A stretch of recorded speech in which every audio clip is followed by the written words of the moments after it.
ধন্যবাদ। আমি চলচ্চিত্র অভিনেতা প্রাদেশ গাঙ্গুয়া পাল। অনেক ছবি আপনাকে উপহার দিয়েছি, অনেক 900 ছবি উপরে আমি ছবিতে কাজ করেছি। 350 শুধু ছবি আছে আমার ভিলেন হিসাবে, সুপার হিট ছবি। এখানে যে প্রশ্নটা আপনারা বললেন, সুন্দর প্রশ্ন করেছেন যে এখানে আসেন প্রাণ জুড়ে। অবশ্য প্রাণ জোড়ারই কথা হবে, কারণ এটা আমার বাড়ি, ঘর, এটা আমার সব কিছু। আমার বাড়িতে আমি আসবো না, অবশ্যই আসবো, একটু দেরিতে হলেও আসবো, আর পরে হলেও আসবো। আর আমার বাড়িতে এত বড় একটা উৎসব চলতেছে আমাদের ইলেকশন, সেটা হলো শিল্পী সমিতির ইলেকশন। শিল্পী সমিতি, শুধু শিল্পী সমিতি না, চলচ্চিত্র শিল্পী সমিতি মানে বিশাল ব্যাপার, বিশাল ব্যাপার। কিন্তু আমিও যেটা দেখতেছি বা যেটা দেখলাম, আপনাদের মতনটা অনেক এরকম পত্রিকার মাধ্যমে এবং অনেকে মোবাইলের মাধ্যমে, ফেসবুকের মাধ্যমে যেটা আমি দেখতে পারলাম, কিন্তু আমি কোথাও শিল্পীদের পরিবেশও দেখতে পারি। যে কর্মকর্তারা দাঁড়িয়েছে ওনাদের আমার হলো কথা, ভাই আপনারা তো দাঁড়িয়েছেন, আপনারা সুন্দর করে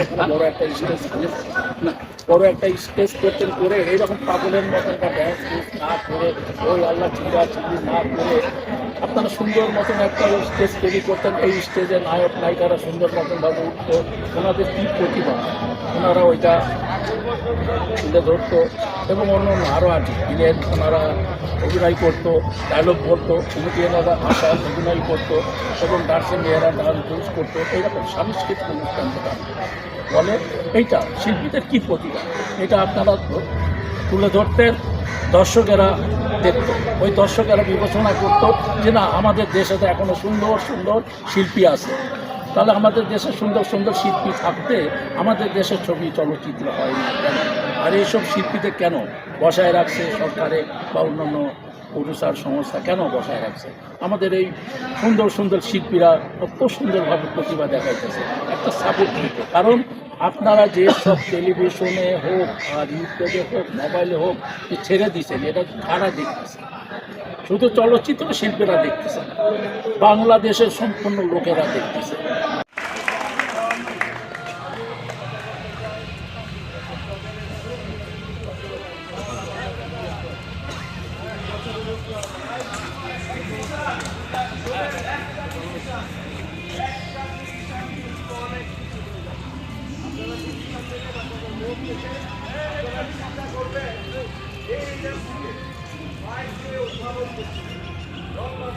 আমি দাঁড়িয়েছি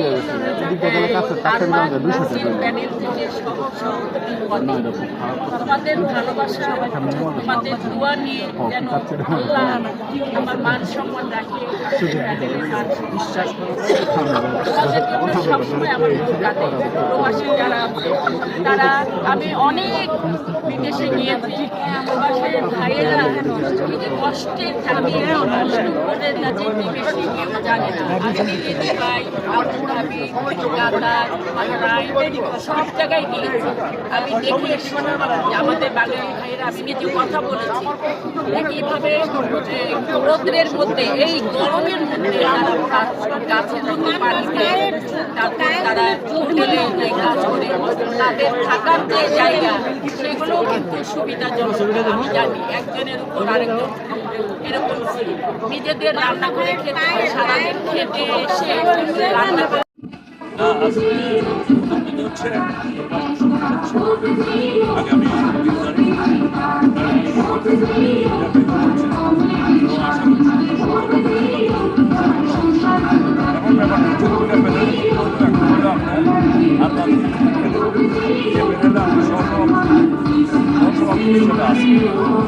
এবং একটা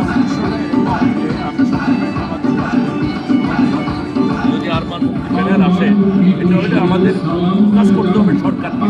সরকার যদি চায় এটা ইন্ডাস্ট্রিটা বলে, তো আমাদের প্যানেলের ইনশাআল্লাহ সরকারের কাছে যাওয়ার সবাই যোগ্যতা আছে।